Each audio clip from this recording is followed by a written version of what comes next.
હું તમને માહિતી આપી દઉં. તો પહેલું પુસ્તક છે આ જ્ઞાન ગંગા. બરાબર, બહુ દળદાર પુસ્તક છે. એકદમ તમે આમ વજન એવું ઉપાડો તો તમને થાય કે ના ખરેખર પુસ્તક હેલ્ધી છે. પુસ્તકના પેજ છે તમને કહી દઉં તો પુસ્તક છે 746 પેજ છે. કેટલા? 746. અને ફોન્ટ એકદમ માપના છે, બહુ મોટા નથી. એટલે કન્ટેન્ટ એટલું બધું છે આમાં, પણ આ કન્ટેન્ટ તમને 150 માર્ક્સનું નથી. આની અંદર જે છે ને કેટલા માર્ક્સનું છે? 70 માર્ક્સનું થાય. આમ તો 60 માર્ક્સનું છે, પણ આમાંથી 70 માર્ક્સનું પૂછાઈ શકે. આની અંદર આપણો ભાગ 1 છે, વિભાગ 1. શું?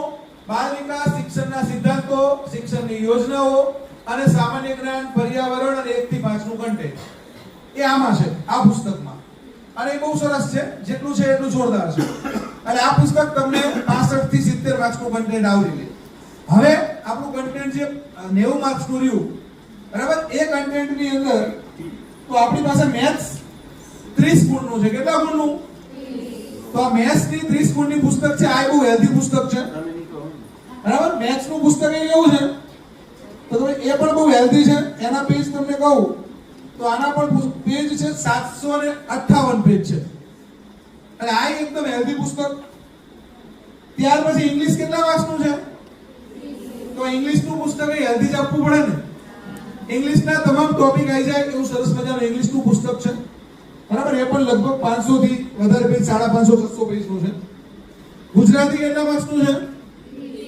તો ગુજરાતીનું પુસ્તક છે, પણ ખાલી ગુજરાતી વ્યાકરણ નથી પૂછાતું. શું પૂછાય છે? શબ્દ ભંડોળ. તો શબ્દ ભંડોળનું પુસ્તક એ છે. એટલું બધું હેલ્ધી નથી, પણ એ છે. એમાં 6 થી 8 ના તમારા શબ્દો આવી ગયા, 9 10 ના આવી ગયા, ભાષા વિવેકી આવી ગયું, જીસીઆરટી આવી ગયું, અને સરસ મજાના તમારા પર્યાયવાચી શબ્દો, સમાનાર્થી, વિરુદ્ધાર્થી શબ્દો, શબ્દ સમૂહ માટે એક શબ્દ, રૂઢિપ્રયોગો, કહેવતો બધું આવી ગયું. આ બે ગુજરાતીના પુસ્તક 30 ગુણ માટે ઇનફ છે, બરાબર. ત્યાર પછી ઇંગ્લિશ માટે પણ નાની એક રૂટ વર્ડ્સ આપી છે.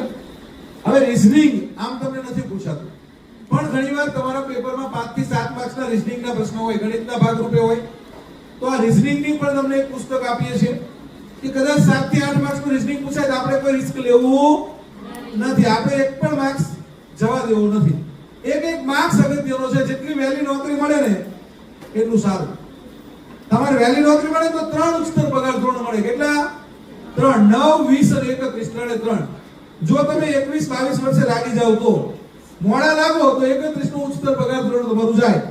જેટલા વહેલા નોકરીએ લાગો ને એટલું તમારા માટે સારું, તમારા પરિવાર માટે સારું, તમારા ભવિષ્ય